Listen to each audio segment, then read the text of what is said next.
आइए प्रिय भक्तजनों, बड़े प्रेम और भाव से इन कथाओं का श्रवण करेंगे। पहला अध्याय। श्री शौनक जी ने पूछा, महाज्ञानी सूत जी, आप संपूर्ण सिद्धांतों की ज्ञाता हैं, कृपया करके मुझसे पुराणों के सार का वर्णन करें।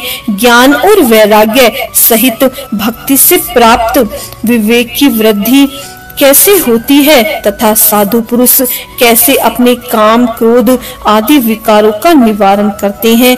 इस कलयुग में सभी जीव आसुरी स्वभाव के हो गए हैं, अतः कृपया करके मुझे ऐसा साधन बताइए जो कल्याणकारी एवं मंगलकारी हो तथा पवित्रता लिए हो। प्रभु, वह ऐसा साधन हो जिससे मनुष्य की शुद्धि हो जाए और उस निर्मल हृदय वाले पुरुष को सदैव के लिए शिव की प्राप्ति हो जाए। श्री सूत जी ने उत्तर दिया, शौनक जी, आप धन्य हैं, क्योंकि आपके मन में पुराण कथा को सुनने के लिए अपार प्रेम व लालसा है। इसीलिए मैं तुम्हें परम उत्तम शास्त्र की कथा सुनाता हूँ। हे वत्स, संपूर्ण सिद्धांत से संपन्न भक्ति को बढ़ाने वाला तथा शिव जी को संतुष्ट करने वाला अमृत के समान दिव्य शास्त्र है शिव पुराण। इसका पूर्ण काल में शिव जी ने ही प्रवचन किया था। गुरुदेव व्यास ने सनत कुमार मुनि का आदेश पाकर आदर पूर्वक इस पुराण की रचना की। यह पुराण कलयुग में मनुष्यों के हित का परम साधन है। शिव पुराण परम उत्तम शास्त्र है। इस पृथ्वी लोक में सभी मनुष्यों को भगवान शिव के विशाल स्वरूप को समझना चाहिए। इसे पढ़ना एवं सुनना सर्वोच्च साधन है। यह मनोवंचित फलों को प्रदान करने वाला है। इसे मनुष्य निष्पाप हो जाता है तथा इस लोक में सभी सुखों को उपभोग करके अंत में शिव लोक को प्राप्त करता है। शिव पुराण में 24,000 श्लोक हैं। इसमें 7 संहिताएं हैं। शिव पुराण पर ब्रह्मा परमात्मा के समान गति प्रदान करने वाला है। मनुष्य को पूरी भक्ति एवं संयम पूर्वक इसे सुनना एवं पढ़ना चाहिए। जो मनुष्य प्रेम पूर्वक नित्य इसको बाँचता है या इसका पाठन करता है, वह निसंदेह पुण्य आत्मा है। भगवान शिव उस विद्वान पुरुष पर प्रसन्न होकर उसे अपना धाम प्रदान करते हैं। प्रतिदिन आदर पूर्वक शिव पुराण का पूजन करने वाले मनुष्य संसार में संपूर्ण भोग को भोगकर भगवान शिव के पद को प्राप्त करते हैं। वे सदा सुखी रहते हैं। शिव पुराण में भगवान शिव का सर्वस्व है। इस लोक और परम लोक में सुख की प्राप्ति के लिए आदर पूर्वक इसका सेवन करना चाहिए। यह निर्मल शिव पुराण धर्म, अर्थ, काम और मोक्ष चारों पुरुषार्थों को देने वाला है। अतः सदा प्रेम पूर्वक इसे सुनना एवं पढ़ना चाहिए। श्री शौनक जी ने कहा, आप धन्य हैं सूत जी, आप परमार्थ तत्व की ज्ञाता हैं। आपने हम पर कृपा करके हमें यह अद्भुत और दिव्य कथा सुनाई है।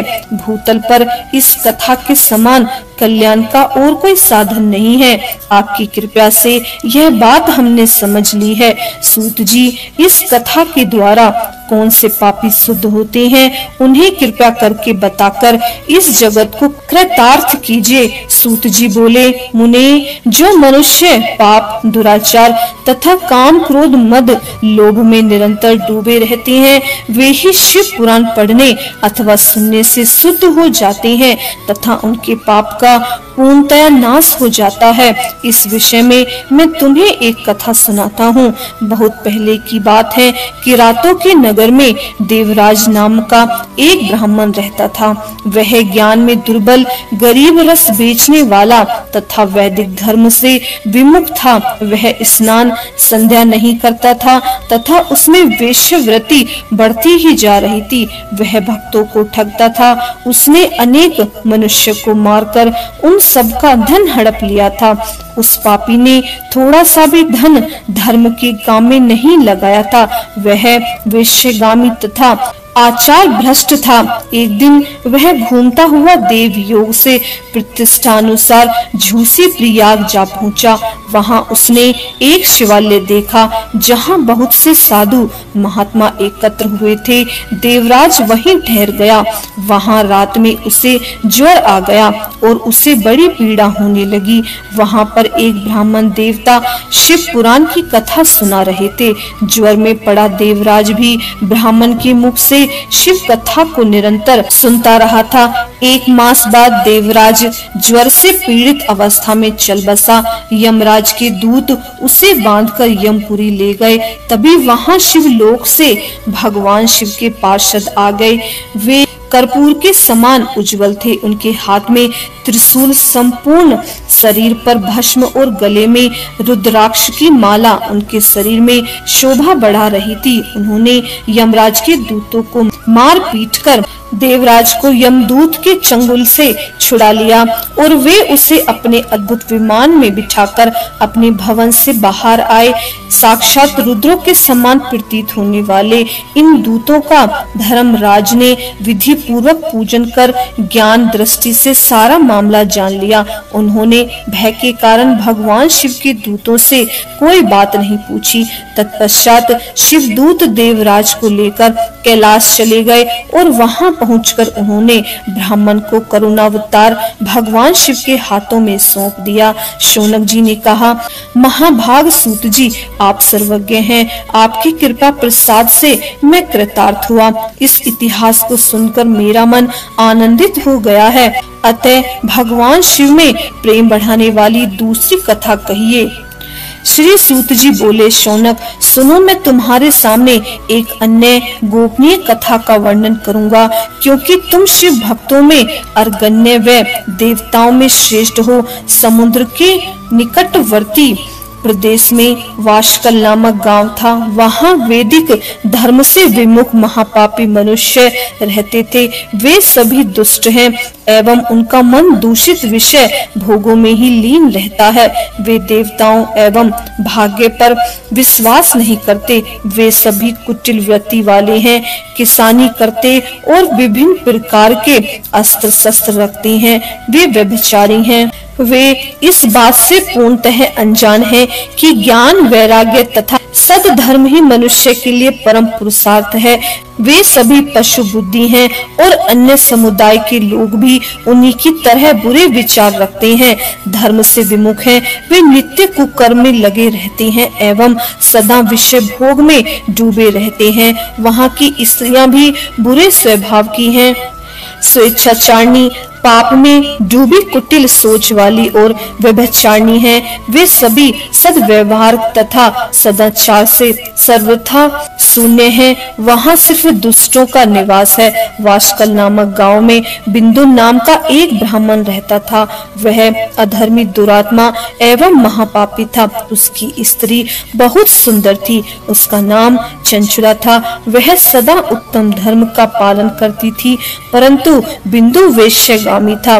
इस तरह कुकर्म करते हुए बहुत समय व्यतीत हो गया। उसकी स्त्री काम से पीड़ित होने पर भी स्वधर्म नाश के भय से कलेश सहकर भी काफी समय तक धर्म भ्रष्ट नहीं हुई, परंतु आगे चलकर वह भी अपने दुराचारी पति के आसन से प्रभावित होकर दुराचारणी और अपने धर्म से विमुख हो गई।